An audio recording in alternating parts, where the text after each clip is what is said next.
조명이 쏟아지는 무대 위에서 신우이가 트로피를 들어 올렸습니다. 박수 소리가 홀 전체를 가득 채웠고 플래시가 터질 때마다 신우이의 드레스가 반짝였습니다. 나는 그 드레스를 알고 있었습니다. 어깨선의 미묘한 곡선, 허리를 조이는 비대칭 절개, 안감에 숨겨진 자수 패턴까지. 내가 지난 겨울 내내 스케치하고 수정하고 손으로 직접 샘플을 만들었던 드레스였으니까요. 시어머니는 수상 직전에 내 손에 주차권 2장을 쥐어주며 말했습니다. 차 좀 미리 빼놔. 시상식 끝나면 다들 피곤할 거야. 나는 아무 말도 하지 못하고 홀 밖으로 밀려났습니다. 그런데 신우이가 수상 소감을 말하는 사이 내 휴대폰으로 알림이 하나 울렸습니다. 오늘 수상작 디자이너 이름이 공식 등록된 것을 확인하는 업계 데이터베이스 알림이었습니다. 그 이름을 확인하는 순간 나는 손이 떨려 주차권을 바닥에 떨어뜨렸습니다. 도대체 그 이름이 누구였을까요? 사연 시작합니다. 나는 서울에서 태어나 패션을 공부하고 작은 디자인 스튜디오에서 11년을 일했습니다.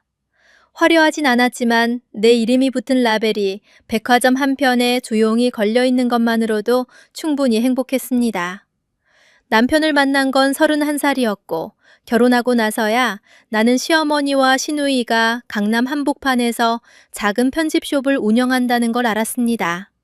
처음에는 괜찮았습니다.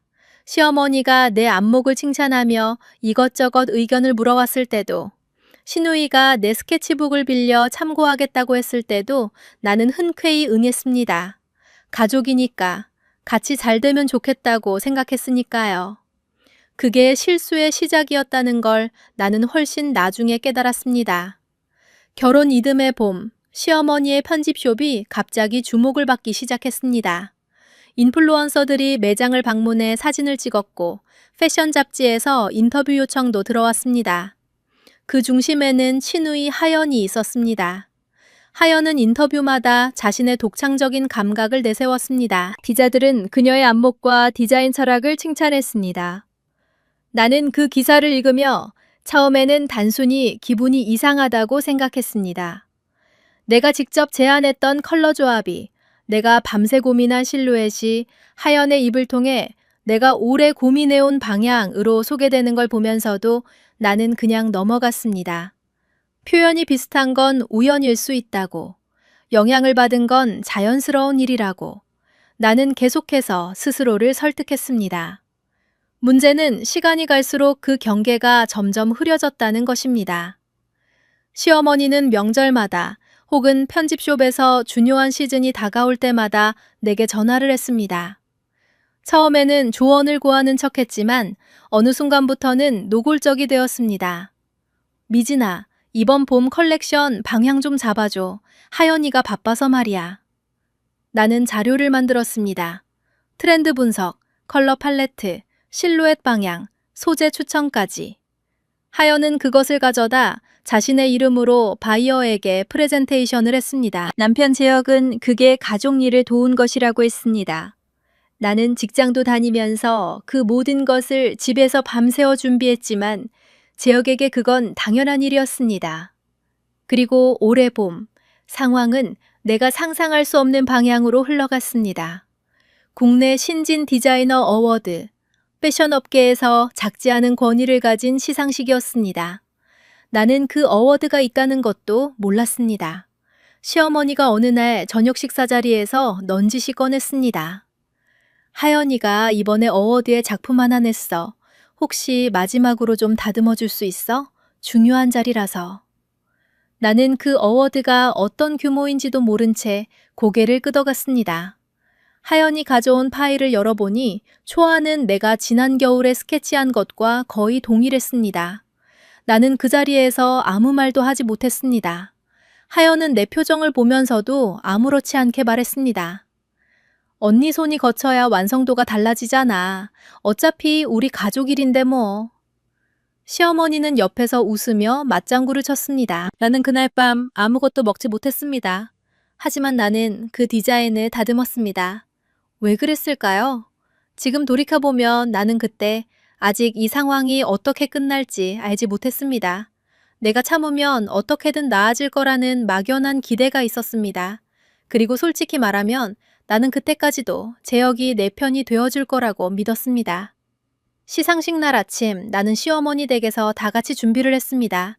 하연의 머리를 정리해주고 드레스핀을 잡아주고 행사장으로 이동하는 차 안에서 조명 각도에 따라 의상이 어떻게 보일지 조언을 해주었습니다.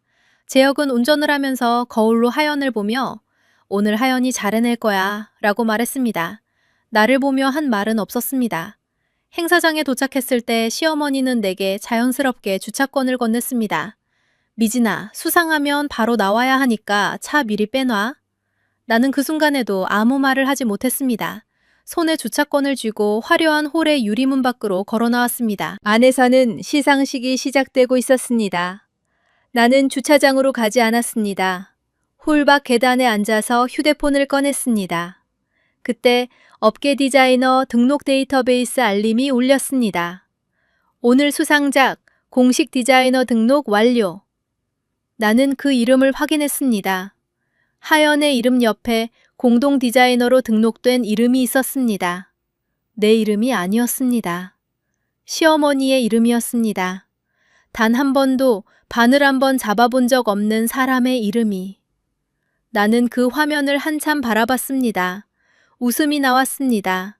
분해서가 아니라 이제는 정말 더 이상 참을 이유가 없다는 걸 깨달았기 때문이었습니다. 나는 주머니 속에서 명함 하나를 꺼냈습니다. 오래전부터 지갑 깊숙이 넣어두었던 명함이었습니다. 대학 동기 소희의 명함. 소희는 지금 국내 패션 전문 매거진의 피처 에디터였습니다. 나는 소희에게 처음으로 연락을 했습니다. 정확히는 처음이 아니었습니다. 나는 이미 2달 전부터 소희와 조심스럽게 연락을 주고받고 있었습니다. 그 모든 건 오늘을 위한 준비였습니다. 사실 나는 어리석지 않았습니다. 나는 오래 참았지만 그 시간 동안 가만히 있지만은 않았습니다. 2달 전 나는 처음으로 내 스케치북들을 날짜 순서대로 정리하기 시작했습니다. 2020년 봄부터 이번 시즌까지 내가 직접 손으로 그린 원본 스케치들, 디자인 파일, 메타데이터, 시어머니와 하연에게 보낸 카카오톡 메시지들, 이번 컬러는 이게 어때요? 소재 샘플 이쪽으로 보내드릴게요. 수정본 파일 올렸어요. 수백 개의 메시지들이 모두 기록으로 남아 있었습니다. 그리고 나는 소희에게 처음 연락했을 때 그 자료들을 조심스럽게 꺼냈습니다. 소희는 파일들을 살펴보고 오랫동안 침묵했습니다. 그러고는 말했습니다. 미진아, 이건 기사가 아니야.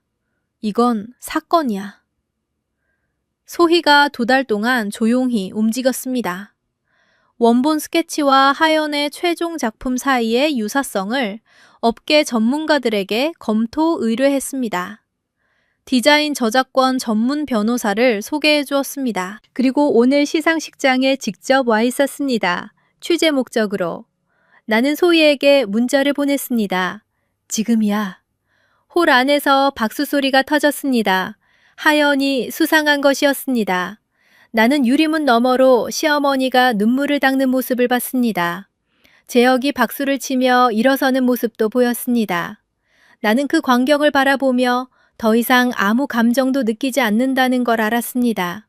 슬픔도 분노도 아닌 아주 차갑고 선명한 무언가만 남아 있었습니다. 하연이 마이크를 잡고 소감을 말하기 시작했습니다. 나는 홀 안으로 들어갔습니다. 주차권은 아직 내 손에 있었습니다. 시어머니가 먼저 나를 발견했습니다. 미간을 찌푸리며 손짓을 했습니다. 어서 나가라는 신호였습니다. 나는 보지 못한 척 자리를 찾아 앉았습니다. 내 옆자리에는 소희가 앉아 있었습니다. 소희는 작은 목소리로 말했습니다. 변호사 선생님이 이미 자리에 와 계셔. 매거진 쪽에도 연락됐어. 오늘 네가 원하는 대로 할 수 있어. 하연의 소감 발표가 끝났습니다. 사회자가 마무리 멘트를 이어가려는 찰나 나는 손을 들었습니다. 좌중이 조용해졌습니다. 사회자가 당황한 표정으로 나를 봤습니다. 나는 자리에서 일어서며 말했습니다. 죄송합니다. 한 가지만 확인하고 싶습니다. 내 목소리는 생각보다 흔들리지 않았습니다. 시어머니가 자리에서 벌떡 일어섰습니다. 미진아, 지금 뭐 하는 거야? 재혁도 눈이 커지며 나를 향해 손짓을 했습니다. 나는 두 사람 모두를 무시하고 사회자를 향해 말했습니다. 오늘 수상작의 원본 디자인 스케치와 저작권 귀속에 관해 공식적으로 이의를 제기합니다. 홀이 웅성거렸습니다. 하연은 무대 위에서 굳어버렸습니다. 트로피를 든 손이 어색하게 허공에 멈춰쳤습니다. 나는 소희가 건네준 태블릿을 들었습니다. 화면에는 내 원본 스케치와 오늘 수상작이 나란히 놓여 있었습니다. 날짜가 찍힌 파일 메타데이터와 함께. 소희가 자리에서 일어서며 행사장 관계자들에게 자신의 기자 명함을 건넸습니다. 뒤쪽에서 변호사도 일어섰습니다. 시어머니가 내게 달려왔습니다. 이게 지금 무슨 짓이야? 가족 망신을 시키려고? 목소리가 날카롭게 떨렸습니다. 나는 시어머니를 똑바로 바라보았습니다. 어머니, 저도 아까 주차권 받을 때까지는 참으려고 했어요. 시어머니의 얼굴이 굳었습니다. 근데 데이터베이스에서 공동 디자이너 이름 확인하고 나서 마음이 바뀌었어요. 어머니 이름이 왜 거기 있는 거예요? 주변 사람들이 수군거렸습니다. 누군가 휴대폰을 꺼내 촬영하기 시작했습니다. 재혁이 내 팔을 잡았습니다. 미진아, 일단 밖에 나가서 얘기하자. 목소리에 경고가 담겨 있었습니다. 나는 팔을 빼며 말했습니다. 재혁 씨, 나 밖에 있었어. 1시간 동안. 어머니가 주차권 주면서 나가라고 하셔서. 재혁의 얼굴이 굳었습니다. 그건 그냥 차 빼달라고 한 거잖아. 나는 고개를 끄덕였습니다. 맞아, 그냥 그런 거야. 나는 항상 그냥 그런 존재였지. 주최 측 담당자가 다가왔습니다. 소희가 그에게 준비된 자료를 건넸습니다. 원본 스케치, 출력본, 파일 생성 날짜 확인서, 하연과 나 사이에 오간 메시지 내역, 그리고 업계 전문가 2명의 유사성 검토 의견서. 담당자의 표정이 굳어지는 것이 보였습니다. 하연이 무대 아래로 내려왔습니다. 얼굴이 하얗게 질려 있었습니다. 언니, 이게 무슨 짓이에요? 가족끼리 왜 이래요? 목소리가 떨렸습니다. 나는 하연을 바라보았습니다. 하연아, 나 지난 3년 동안 네 매장 컬렉션 거의 다 잡았어. 트렌드 분석도, 바이어 자료도, 이번 수상작 원안도, 알지? 하연은 시어머니를 쳐다봤습니다. 시어머니는 아무 말도 하지 않았습니다. 소희가 조용히 내 옆에 섰습니다. 그녀는 하연을 보며 기자답게 물었습니다. 혹시 오늘 수상작의 최초 디자인 아이디어가 언제 어디서 나온 건지 설명해 주실 수 있나요? 하연의 입술이 열렸다 닫혔습니다. 시어머니가 나섰습니다. 이런 자리에서 이런 질문이 어딨어요?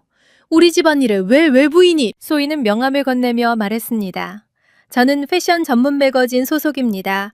오늘 행사 취재 중이고요. 공식적인 질문입니다.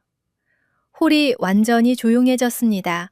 주최 측 관계자가 수상을 일단 보류한다는 말을 했습니다. 하연이 그 자리에서 무너졌습니다. 트로피를 안은 채 주저앉아 울기 시작했습니다. 나는 그 모습을 보면서 아무것도 느끼지 못했습니다. 3년 전의 나라면 달려가서 안아줬을 것입니다. 하지만 나는 더 이상 그 사람이 아니었습니다. 시어머니가 갑자기 내 쪽으로 걸어왔습니다. 주변 시선이 모두 집중된 것을 아는지 목소리를 낮춘 채 말했습니다. 미진아, 지금 뭘 원하는 거야? 돈? 인정? 그냥 말하면 됐잖아. 왜 이 사람들 앞에서? 나는 시어머니의 눈을 보았습니다. 거기에는 진심 어린 반성 같은 것은 없었습니다.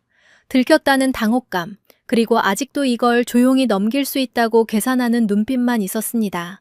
나는 말했습니다. 어머니, 아까 저한테 차 빼놓으라고 하셨잖아요. 몸만 나가 있으라고요. 시어머니가 입술을 깨물었습니다. 이제는 제가 그 말을 그대로 돌려드릴 수가 없네요. 왜냐면 이 자리는 제 이야기가 나와야 하는 자리거든요. 재혁이 나와 시어머니 사이에 섰습니다. 미진아, 제발. 목소리에 만징이 담겨 있었습니다. 나는 재혁을 바라봤습니다. 처음에는 그 눈빛이 아팠습니다. 그러다 나는 깨달았습니다. 재혁이 나를 걱정하는 게 아니었습니다. 재혁은 지금 이 상황이 밖으로 커지는 것을 걱정하는 것이었습니다. 그 차이를 나는 아주 오래전부터 알고 있었으면서도 모른 척 해왔습니다. 재혁 씨, 나 오늘 이 자리에 오기 전에 서류 준비했어. 나는 가방에서 봉투를 꺼냈습니다. 변호사 통해서 이미 접수됐가고 이건 사본이야. 재혁이 봉투를 받았습니다. 열어보더니 굳어버렸습니다. 시어머니가 옆에서 들여다봤습니다. 두 사람 모두 아무 말도 하지 못했습니다. 이군 서류와 디자인 저작권 침해 손해배상 청구서였습니다. 소희가 내 팔을 가볍게 잡았습니다. 나가자. 우리는 홀의 가운데를 가로질러 걸어 나왔습니다. 아무도 나를 막지 않았습니다. 밖에 나오자 봄바람이 불었습니다. 나는 손에 들고 있던 주차권을 휴지통에 버렸습니다. 소희가 옆에서 걷다가 말했습니다. 기사는 일주일 후에 나가. 법적 절차 완료되고 나서. 그때까지 연락 잘 받아. 나는 고개를 끄덕였습니다. 전화기에는 이미 변호사에게서 문자가 와 있었습니다. 절차가 시작되었다는 내용이었습니다. 나는 지하철역 입구에 서서 잠깐 서울 하늘을 올려다봤습니다. 생각보다 파랬습니다. 오래 못 봤던 색이었습니다. 그날 이후 한 달이 지나는 동안 많은 일이 있었습니다. 시어머니는 처음에 법적 대응을 하겠다고 했지만 변호사가 확보한 자료 목록을 보고는 조용해졌습니다. 하연의 수상은 공식적으로 취소되었습니다. 매거진 기사가 나간 날 패션업계 커뮤니티에서는 이틀 내내 그 이야기가 돌았습니다. 나는 아무 인터뷰도 하지 않았습니다. 소희가 사실 관계만 보도했고 나머지는 자료가 말했습니다. 재혁은 처음 일주일 동안 매일 연락을 해왔습니다. 처음에는 화가 나서, 그 다음에는 사정하듯, 마지막에는 지쳐서. 나는 열흘째 되는 날부터 연락을 받지 않았습니다. 내가 해야 할 말은 이미 서류로 다 했으니까요. 저작권 침해 합의는 생각보다 빠르게 진행되었습니다. 시어머니 측에서 먼저 합의를 요청해왔습니다. 소희의 기사가 나가기 전에 마무리를 짓고 싶었던 것 같습니다. 이미 늦었지만요.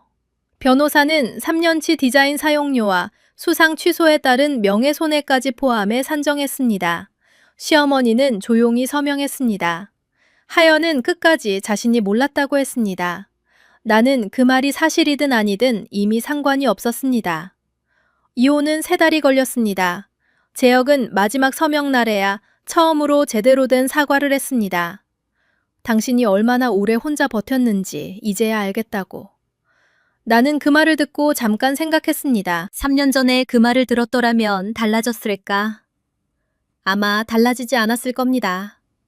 나는 처음부터 잘못된 방향을 걷고 있었고 그 길 끝에 이 자리가 있었습니다. 지금 나는 작업실을 하나 빌렸습니다. 마포 쪽의 작은 공간입니다. 매달 고정비가 빠듯하지만 처음으로 내 이름만 붙은 공간입니다. 스케치북은 여전히 날마다 한 장씩 채웁니다. 달라진 게 있다면 이제는 그걸 누구에게도 빌려주지 않는다는 것입니다. 소희가 얼마 전 연락이 왔습니다. 신진 디자이너 지원 프로그램에서 나를 추천하고 싶다고 했습니다. 나는 잠깐 망설이다 그러겠다고 했습니다. 패션업계에는 이런 말이 있습니다. 좋은 옷은 입는 사람을 돋보이게 한다고. 하지만 그 옷을 만든 사람을 지우지는 않는다고. 나는 3년 동안 다른 사람의 이름을 빛내주는 재봉사로 살았습니다. 내가 동의한 것도 내가 원한 것도 아니었지만 나는 거절하지 않았습니다. 그 시간이 부끄럽지 않다고 하면 거짓말입니다. 하지만 후회하지는 않습니다. 내가 손으로 만든 것들은 사라지지 않았고 결국 그것이 나를 지켜주었으니까요. 이름은 지울 수 있습니다. 하지만 손의 흔적은 지울 수 없습니다. 그것이 내가 3년 동안 배운 것입니다. 작업실 창문으로 봄볕이 들어오는 오후, 나는 새 스케치북을 폈습니다. 첫 페이지 오른쪽 아래에 아주 작게 내 이름을 썼습니다. 오늘 날짜와 함께. 이 이름은 이번에는 아무도 가져가지 못합니다. 사연극장 NAN을 찾아주셔서 감사합니다. 이 이야기는 AI를 활용한 창작 사연입니다.